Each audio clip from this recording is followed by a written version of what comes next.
Hey, this is David P. Stevens, and you're listening to Sound Fusion Radio.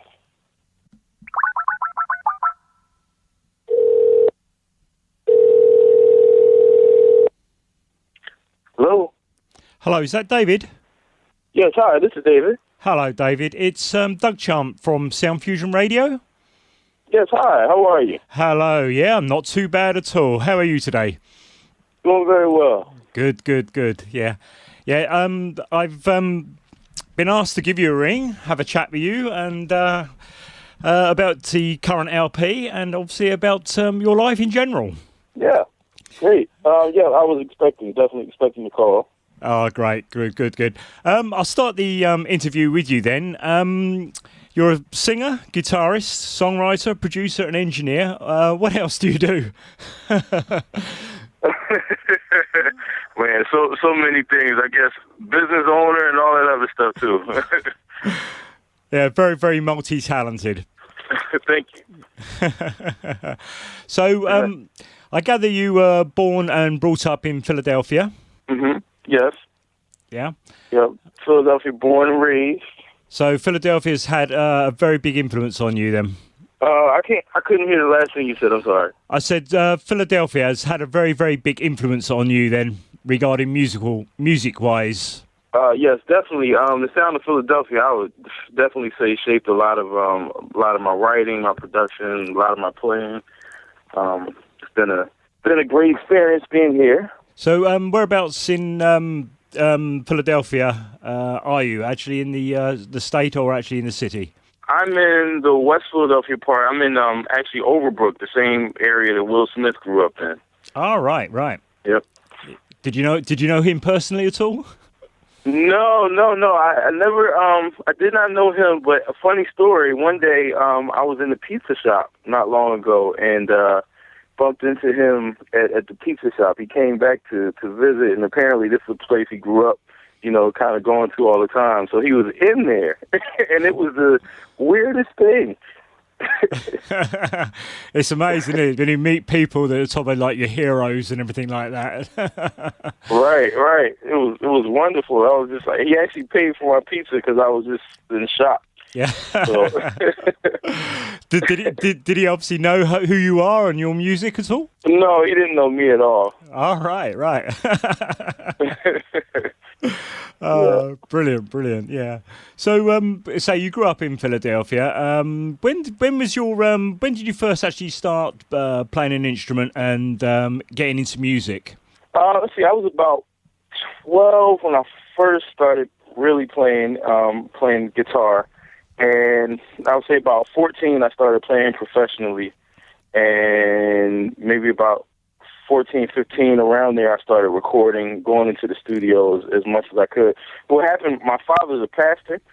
So at church all the time, we had to play instruments all the time. Whoever wasn't there, if the bass player didn't show up, I played bass. If the drummer didn't show up, I played drums and, all of those things, piano. So that kind of was the area that kind of honed my playing skills.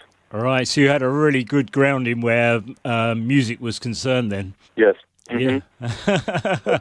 So that obviously led you to, like I said right at the beginning of the show, a very multi-talented musician. Obviously, you learnt that through being in the church and the band and everything there. Right, yeah, we really, and you're there every Sunday plus rehearsals and all that stuff. So we was in church quite a few days a week, and really had to practice hard. Yeah, it's amazing the amount of musicians that I have spoken to who've come out obviously of the church or the gospel scene. It's a huge influence on soul and jazz music. Definitely. Yeah. So. As I say, you obviously grew up and was playing in church bands and everything like that. Mm-hmm. Did you go on to study at all, music at all, once you were at school and university? No, I went to, I actually graduated from University of Massachusetts with a degree in philosophy.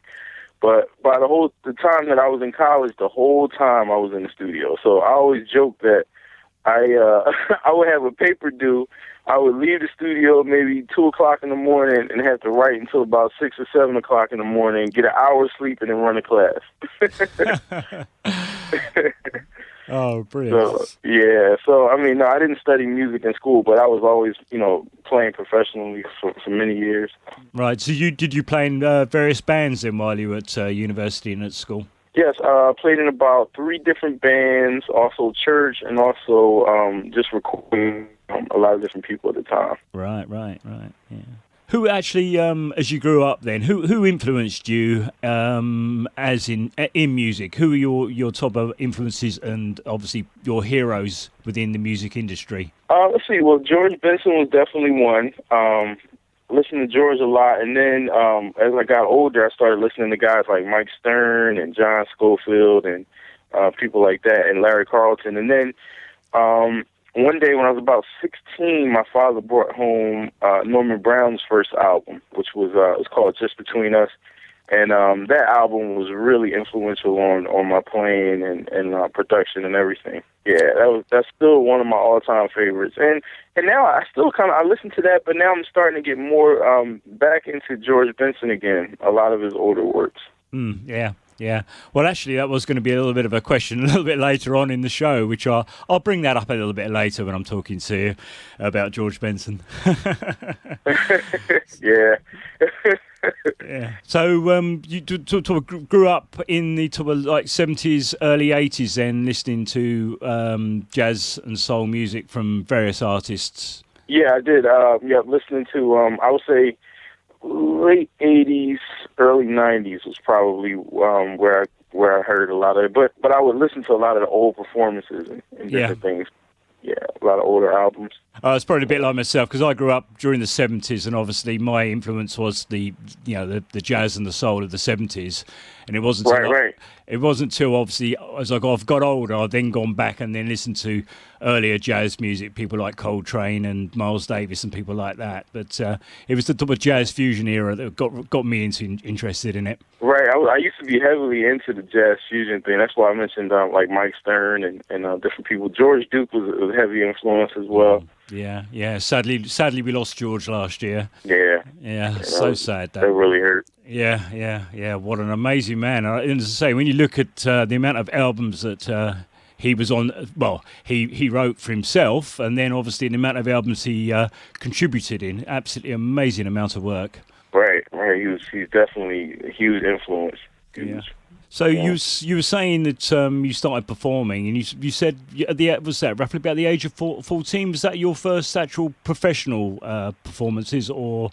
Oh yeah, because around 14 I started playing for a few choirs in the city, and in Philadelphia around that time choirs were huge. They were gospel choirs, and so I would travel, at that point get a ride from my father to go and play at these different places. And then, when I got older enough to drive, I would start driving to all those places and performing with these guys.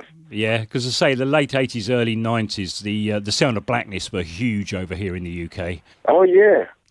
Yeah, brilliant. Again, and fantastic choir, fantastic artists. So when was your actual first LP release? When did you actually first start recording? Well, a bit of history. My first album was actually a gospel album, and it was a production project. I had a bunch of singers, and that came out in 1999. It was called From Thoughts to Actions. But then I got into the jazz, went back to my jazz roots, and released my first jazz album in 2005. It was called Timeless. And then, and then right after that was The Shed, that came out in 2008. And then this new one, Epiphany, came out last year. Yeah. So I'd say I picked up a few tracks from the new LP last year, which have been playing on my show probably from, I think probably about Octoberish onwards. I think I first discovered it and then started playing the tracks.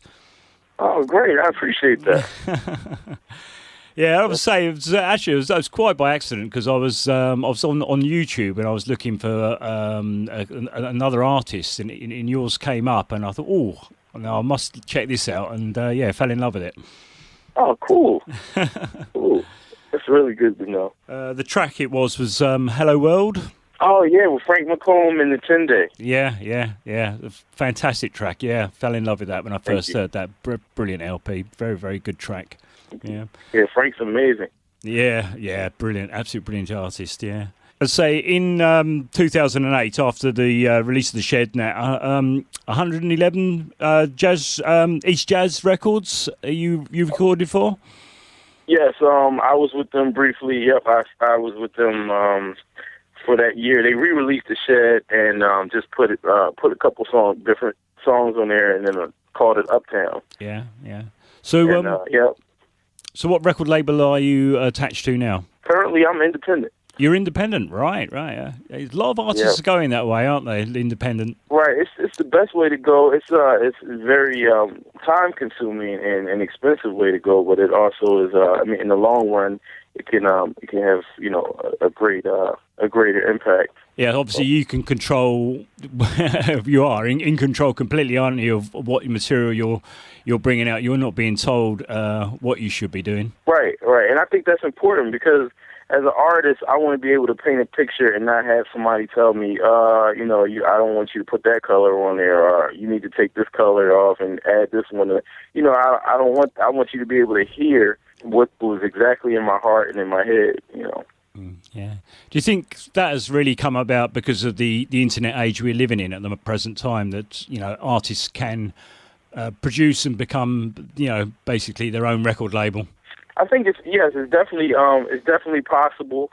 I think the only problem is that it is very expensive to advertise and market, and I think that's where a lot of people still go to record labels and still get deals and so forth because the major companies still have their hands in that whole advertising and marketing part of it. Yeah, because you're saying that because I interviewed Gregory Porter last year, and he was saying obviously he was independent, and now he's actually signed to Blue Note Records.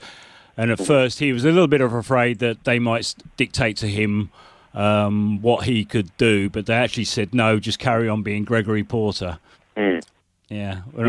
I love Gregory Porter, by the way. He's amazing. Yeah. I saw him live a couple of times last year. Yeah. Brilliant act, really brilliant artist, and Definitely. I'm so pleased he's got a Grammy as well for it. Mm-hmm. Yeah, I was a bit cheeky when I interviewed him. I actually asked him who Laura was, which he had a bit of a chuckle about. Yeah, so say last year you brought out Epiphany. Can't give a name. Epiphany, yeah.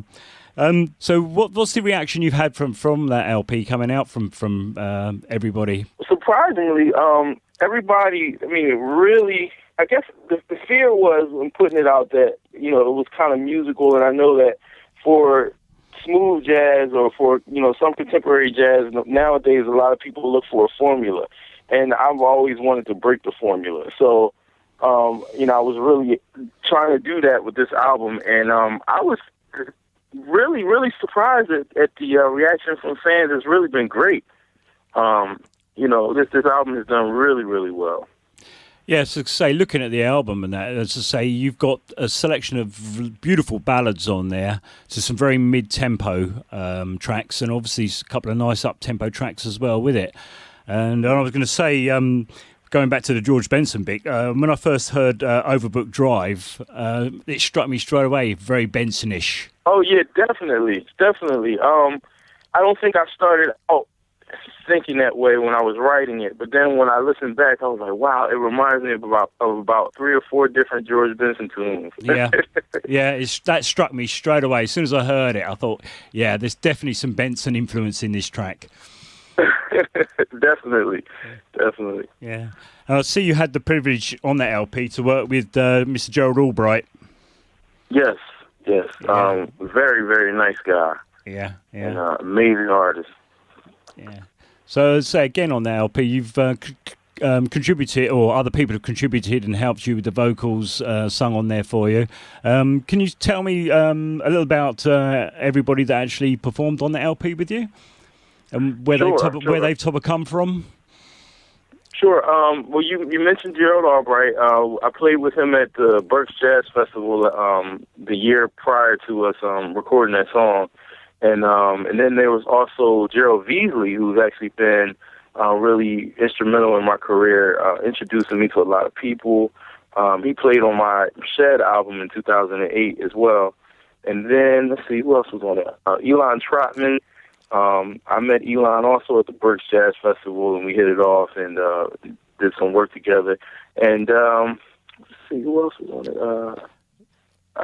Carol Riddick. Oh, wow. Carol is she's an amazing singer, beautiful woman, and she worked on my 2008 album and then also this Epiphany album. Yeah, because that's a beautiful ballad, that is, isn't it? Oh, thank you. Yes, we actually co-wrote that in the studio together. Yeah, no, that again, lovely track, beautiful track. Thank you. And I see also you got Carl Cox on there and Jamie Knight. Yes, Carl Cox has been on all of my albums, and Jamie, I met Jamie a couple years ago, and she's been working on with me doing different things as well. So she's actually on my new album that I'm coming with soon. So yeah, she's a wonderful singer. Yeah. No, as I say, I thought it was like you said, what you've done with the LP. To me, you've gone back in time with it. Because a lot of LPs these days, they come out and they've just taught one style of music or one style of jazz, where you've got the ballads in there, and like you said, you've got the instrumentals. You've gone back to that type of era of the late type of 70s, where you picked up an LP and you had the mixture of that, the jazz, the solos, a real variety, and you've gone back and done that with this LP. Right. And I would have to say that was actually the influence of George Duke, because that's where he tended to do all his albums. They were never just one, just one style, specific style. It was a whole bunch of different influences all in one album, and that's what makes albums.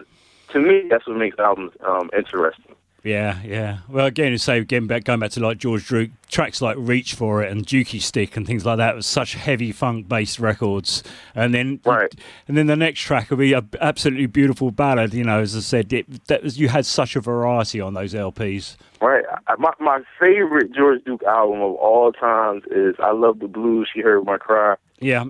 That's my favorite. And he has that really nice ballad. I can't think of it off the top of my head. I've lost it. But it's I think it was "Love" or something like that. Oh, I'll have to go back and have a look through all my George Duke LPs and check that one out, because I can't remember myself. But I will dig that track out. I will find that track, and when I do the show, I will make sure that track goes into the show. Okay. Actually, I think it's called "Someday" or something like that. I can't remember the exact. I'm going to look at my iTunes while we talk. Yeah, I'm reaching across from mine now and just having a quick. Oh dear. Right. Oh no, I can't call it up. I've got so many. Yeah, he's got so many. Yeah. No, brilliant. Yeah, as I say, he was such a fantastic artist, and that was such a shame. And we lost quite a few jazz artists last year, and it's a bit of a sad time now as I'm getting older. I'm losing a lot of my heroes.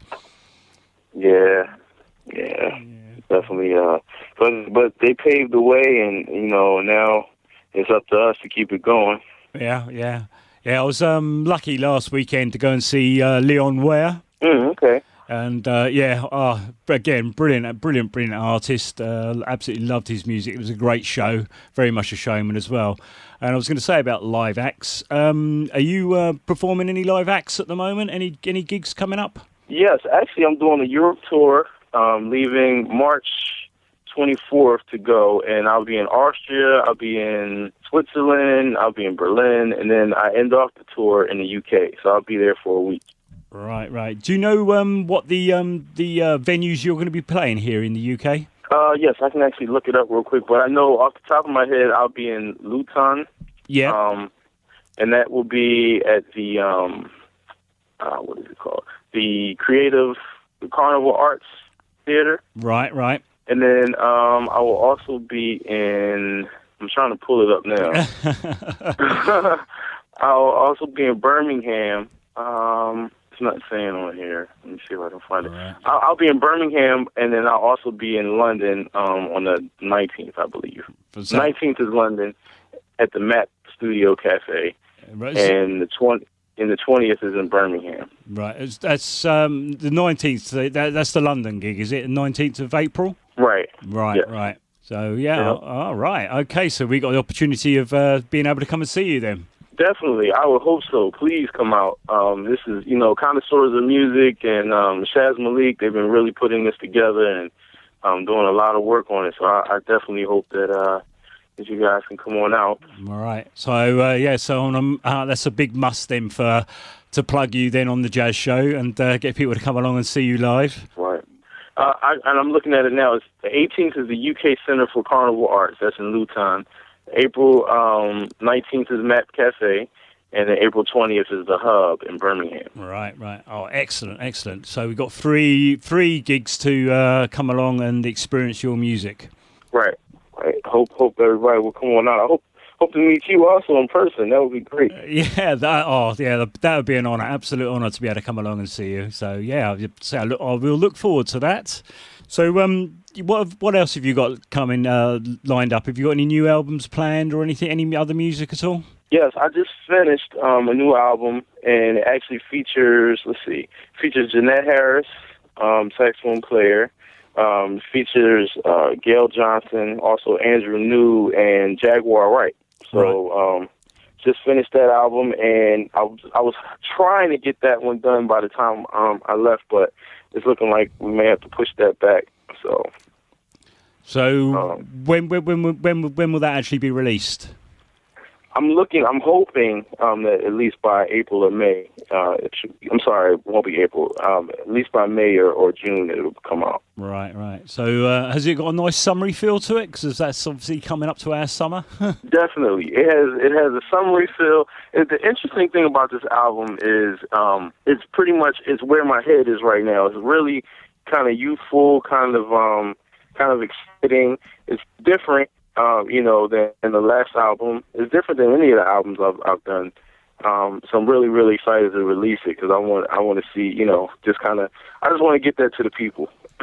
So when you write tracks and that, is that the experience of your life and that you're writing about, or where the influences for your tracks actually come from? A lot of times it's either what I'm listening to at the time or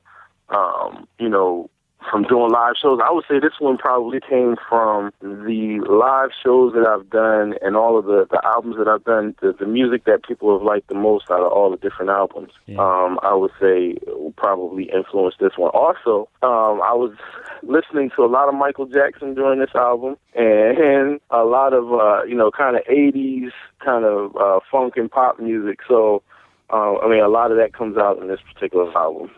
Yeah, it's funny. That's my next question. I was going to say, who are you currently listening to? Yeah, I would definitely say Michael Jackson found his way into this new album. It's going to come out. The one before that was a lot of Stevie Wonder, a lot of George Duke, the Epiphany album. Those were the influences on that particular one. But I would definitely say it's more of a dance and pop kind of feel on this new one.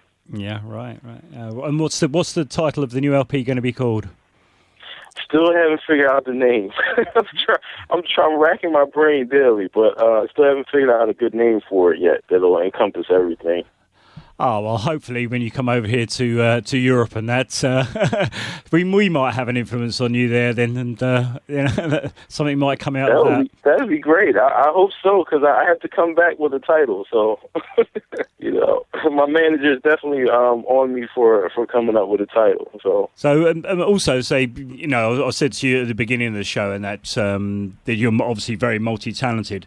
I see you do producing. Have you produced anybody else, any other artists at all yourself? Yes, I work with, let's see. I've done a lot of different independent artists' albums, and currently I'm working on a big comeback for Lisa McClendon. She's a famous gospel soul artist.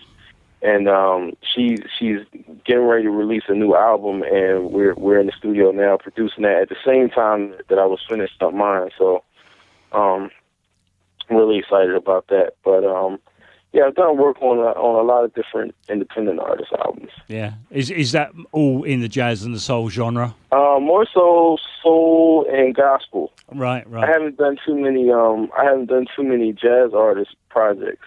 Oh, this year has been extremely busy. Extremely busy. Yeah. What about playing at jazz festivals? You've been doing many jazz festivals, many concerts yourself over there in the States? I haven't been this year because, again, I was, sitting in the studio a lot with this particular project. But my manager is trying to secure some dates for this year, and I was able to do like the Capitol Jazz Cruise last year and some other big events. Toured pretty extensively over last summer. Got a chance to do some pretty big things. Played with Alex Bouillon and Najee and a couple other people. So. It's been a great year, but I've been more so kind of focused on the studio and trying to finish this project. Yeah. You answered one of the questions I was going to ask you, and I said I was going to ask you who else have you played with this year, but you've obviously answered that one now. There's been a lot of people. Let's see, this year, Joey Somerville, Elon Trotman, Najee, Alex Bouillon, Frank McComb I played with. Trying to think of it was a lot of people this year. And have you performed on anybody else's LPs at all this year, or in the last few years? No, I did. Yes, I did something for Frank on his Christmas album, and I think I did one other song for him as well. And other than that, no, I haven't done too many features. Looking forward to doing more of that this year. So you're saying your new LP is due out. So basically, it's just the production side of it you've got to finish off now. Just the final touches in the studio. Well, the production, everything is pretty much done now. It's just now the business side of it. Just trying to make sure that that we release it in the right time, and that it'll have the impact that it needs to have. But the whole creative side, the production side, everything is done. Right. So it's just basically the marketing, sorting out the title and all the artwork and those bits and pieces for it then. Right. That's the last piece of it.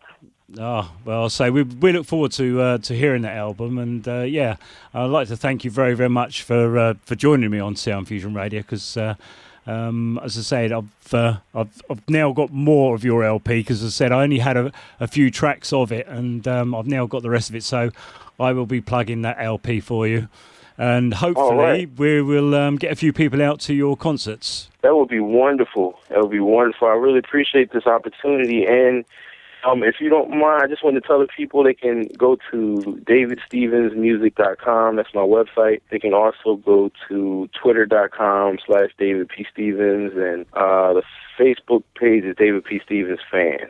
Yeah. And I think that will be my final question I will ask you. What does the P in your name, in David P. Stevens, stands for? It stands for Paul. Yeah, David Paul Stevens. Right. I thought I'd better ask that question, because a lot of people might, and I know I've been quizzing over it. Yeah, because some people have some really crazy middle names, but no, that was yeah, Paul is my middle name.